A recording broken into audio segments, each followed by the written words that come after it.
চলিতেছে circus. Circus বেশ জমেছে। সরকার যখন দেশ চালাতে নানা রকমের সমস্যার সম্মুখীন হচ্ছে, অর্থনৈতিক অবস্থা যখন নাজুক, বাজারে মূল্য পরিস্থিতি যখন সাধারণ মানুষের নাগালের বাইরে, সয়াবিন তেলের দাম বাড়িয়ে বাণিজ্য উপদেষ্টা বলেন এতে করে জনগণের খুব একটা সমস্যা হবে না, অথচ 14 টাকা আবারও সয়াবিন তেলের দাম প্রতি লিটারে বেড়েছে। তিনি বলেছেন 70-80 টাকা মাত্র মাসে মানুষের খরচ বাড়বে। তার মানে তার কাছে 70-80 টাকা কোনো ব্যাপারই না। হ্যাঁ, ব্যাপার হওয়ার কথাই না। তিনি একজন স্বনামধন্য ব্যবসায়ী, আকিজ গ্রুপের অন্যতম মালিক তিনি। তার কাছে 70-80 টাকা এটা তো জাস্ট ময়লার চাইতেও কম তিনি ভাবতেই পারেন। কিন্তু সাধারণ জনগণ যারা খেটে খান, দিন আনেন দিন খান, তাদের কাছে এই টাকাটা যে অনেক টাকা সেটা বোঝার মতো ক্যাপাসিটি যদি তার থাকতো তাহলে এই ধরনের কথা বলতেন না। এরকম পরিস্থিতির মধ্যে যখন আমরা যাচ্ছি তখন সরকারের একটা বড় সার্কাস আমরা দেখলাম। গ্রামীণ ব্যাংক নিয়ে নতুন অধ্যাদেশ জারি করেছে সরকার।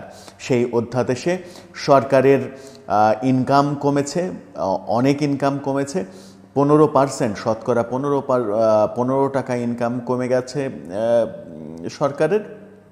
এছাড়া গ্রামীণ ব্যাংক নিয়ে নতুন সব নিয়মকানুন করেছে। গ্রামীণ ব্যাংক এখন শুধু গ্রামে থাকবে না, শহরেও চলে আসবে। পৌরসভা, সিটি কর্পোরেশন সব জায়গায় গ্রামীণ ব্যাংকের কার্যক্রম চালাতে পারবে।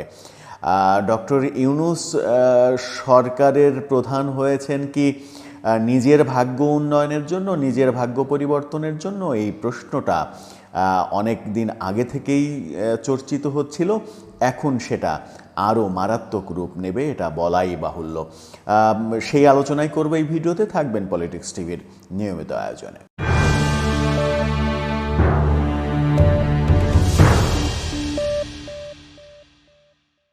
দর্শক, পলিটিক্স টিভির নিয়মিত ভিডিওগুলো এখন থেকে স্পন্সর করছে প্রজাপতি.tv, নতুন ওটিটি প্ল্যাটফর্ম। আপনারা চাইলে ইউটিউবে, ফেসবুকে, ইনস্টাগ্রামে, টিকটকে দেখে নিতে পারেন। ডেসক্রিপশন বক্সে লিঙ্ক দেওয়া থাকবে, সেখান থেকেও আপনারা দেখে নিতে পারেন প্রজাপতির কার্যক্রম। বলছিলাম গ্রামীণ ব্যাংক নিয়ে। গ্রামীণ ব্যাংক নিয়ে সরকার নতুন অধ্যাদেশ জারি করেছে। সরকারের উপদেষ্টা রিজওয়ানা হক তিনি আজকে সংবাদ সম্মেলনের মাধ্যমে এই ঘোষণা দিয়েছেন। সেখানে ভয়াবহ হলেও সত্য, দেখা যাচ্ছে যে এর আগে গ্রামীণ ব্যাংকের যে ইনকাম ছিল সেই ইনকাম থেকে 25% সরকার পেত এবং 75% গ্রামীণ ব্যাংক পেত। সরকার সেই নিয়ম পরিবর্তন করে এখন মাত্র 10% সরকারের হবে, 90%ই গ্রামীণ ব্যাংকের হবে, এই অধ্যাদেশ জারি করেছে। চিন্তা করতে পারেন যে 25% থেকে 10% নামিয়ে এনেছে সরকার। সরকারের চিন্তা যখন হওয়ার কথা সরকারের ইনকাম কিভাবে বাড়বে, ইনকাম কিভাবে বাড়ানো যায়, কোন সেক্টর থেকে ইনকাম বাড়ানো যায়, এই কর্মপরিকল্পনা যখন সরকারের থাকার কথা, তখন সরকার গ্রামীণ ব্যাংকে দিয়ে দিল, 15% গ্রামীণ ব্যাংকে ছেড়ে দিল। অর্থাৎ সরকারের কাছে মাত্র 10% থাকলো। গ্রামীণ ব্যাংকের যে ইনকাম সেই ইনকামের 10% পাবে, 90%ই গ্রামীণ ব্যাংক এখন ভোগ করবে। এই অধ্যাদেশ যখন জারি করলো তখন সাথে আরও একটা বড় অধ্যাদেশ জারি করেছে যেন গ্রামীণ ব্যাংকের ব্যবসাটা আরও বড় হয়। সেটি হচ্ছে, এতদিন গ্রামীণ ব্যাংক শুধুমাত্র ইউনিয়ন পর্যায়ে কাজ করত, গ্রাম পর্যায়ে কাজ করত। ইউনিয়নের বাইরে গণ্ডিতে গ্রামীণ ব্যাংকের প্রবেশের অধিকার ছিল না। অর্থাৎ পৌরসভা অঞ্চলেও গ্রামীণ ব্যাংক তাদের কার্যক্রম চালাতে পারত না। সিটি কর্পোরেশনের তো প্রশ্নই আসে না। এখন সরকার নতুন অধ্যাদেশে বলে দিল গ্রামীণ ব্যাংক এখন সব জায়গায় কাজ করতে পারবে, পৌরসভাতে কাজ করতে পারবে, সিটি কর্পোরেশনেও কাজ করতে পারবে। অর্থাৎ গ্রামীণ ব্যাংক ঢাকাতেও চলে আসছে আজকের এই অধ্যাদেশের মাধ্যমে। ঢাকায় এসে গ্রামীণ ব্যাংক হয়তো বড় বড় মানে আরও বিল্ডিং সম্প্রসারিত করবে। যদিও গ্রামীণ ব্যাংকের হেড অফিস তো ঢাকায়, বহুতল বিশিষ্ট মিরপুরে গ্রামীণ ব্যাংকের হেড অফিস।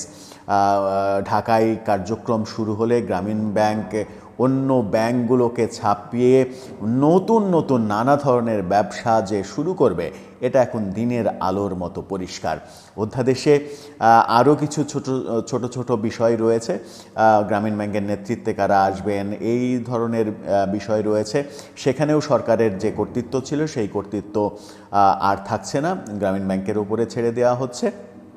এরকমটা আমরা এই সংবাদ সম্মেলনের মাধ্যমে জেনে গেলাম। মোটা দাগে গ্রামীণ ব্যাংকের জন্য সরকার যে উপহারের ডালা সাজালো সেটা হচ্ছে 90% লভ্যাংশের মালিক এখন গ্রামীণ ব্যাংক হয়ে যাবে, আগে ছিল 75%।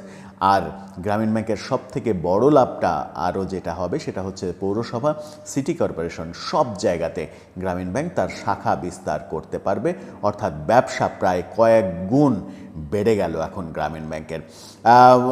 এই কারণেই অনেক দিন থেকেই যে প্রশ্নটা আসছিল সেই প্রশ্নটা আবারও দানা বাঁধতে শুরু করেছে। ডক্টর ইউনূস ক্ষমতায় আসার পরে আমরা দেখেছি 600 কোটি টাকারও বেশি কর মওকুফ করে নিতে সরকারের কাছ থেকে বেশ কয়েক বছরের জন্য তিনি কর মওকুফ করে নিয়েছেন। গ্রামীণ ব্যাংকে কর দিতে হবে না, সেটা তো করেছেন। তার নিজের নামের মামলা প্রত্যাহার করে নেওয়া হয়েছে, সেই মামলা নেই। সব মিলিয়ে ডক্টর ইউনূসের বিরুদ্ধে যে সমালোচনাটা ছিল যে তিনি সরকারে এসেছেন নিজের স্বার্থ উদ্ধারের জন্য, আদতে কি সেটাই হতে যাচ্ছে? এর আগে আমরা বিএনপির নেতাদের অভিযোগ শুনেছিলাম যে প্রফেসর ইউনূস নিজের মামলা প্রত্যাহার করিয়েছেন, কর মওকুফ করিয়েছেন, কিন্তু বিএনপির নামে যে লাখ লাখ মামলা রয়েছে আওয়ামী লীগ আমলে সেগুলোর কথা ভাবেননি। নিজের স্বার্থ উদ্ধারের জন্য তিনি সরকারে বসেছেন। সেটাই কি সত্য হতে চলেছে নতুন এই অধ্যাদেশে? আমার মনে হয় সেই ব্যাপারটাই সত্য হতে চলল কিনা এখন আর কি ভাবার অবকাশ রয়েছে কিনা? দর্শক, আপনার কি মনে হয়? গ্রামীণ ব্যাংকের সরকার যে অধ্যাদেশের মাধ্যমে গ্রামীণ ব্যাংকের ভাগ্য উন্নয়নে আরও কয়েক ধাপ গ্রামীণ ব্যাংকে এগিয়ে দিল, তাতে করে কি মনে হয়? এই সরকারের বিরুদ্ধে একটা বড় সমালোচনা ছিল এনজিও গ্রাম সরকার। এখন কি এই সরকারকে গ্রামীণ ব্যাংক সরকার বলা হবে? আপনার মতামত জানিয়ে লিখতে পারেন আমাদের কমেন্ট বক্সে।